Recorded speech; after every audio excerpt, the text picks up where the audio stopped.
Hello and welcome to this new series where we're going to be learning C# together. I have an upcoming internship that requires I know C# and a few other technologies, and I have found the best way of learning is actually by teaching.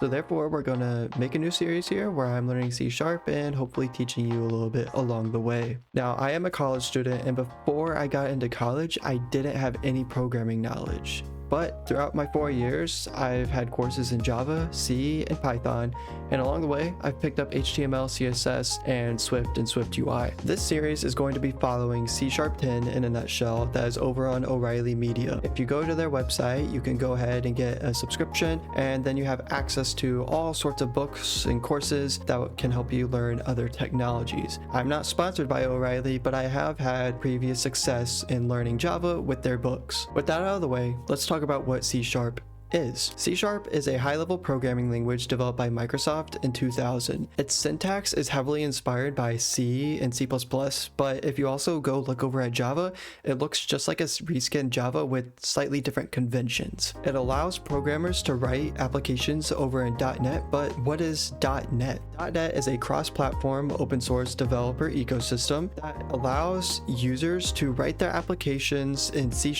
F#, or Visual Basic that can be run on all sorts of different platforms, so mobile, desktop, web, and you can even use the .NET platform to write machine learning applications. In this series, you won't need very much to succeed, but you will need a Windows machine. You can work on a Mac OS machine, but I did find it much more difficult and less enjoyable to write applications in C# over on my MacBook because it just didn't seem as compatible with things like Visual Studio and other applications I needed to use to write these. You'll also want to download Visual Studio or Visual Studio Code. This is going to act like our text editor or IDE for the series. And lastly, you'll want to download LinkPad, which will enable you to write short C# snippets and run them real quick. Alright, that does it for the end of this video. If you want more information on what C# is or the .NET platform, I'll go ahead and link some videos down below along with all the download URLs for Visual Studio or VS Code and other types of software that you might need. That'll all be down in the description below. But in the next video, we'll dive into some code. I'll see you there.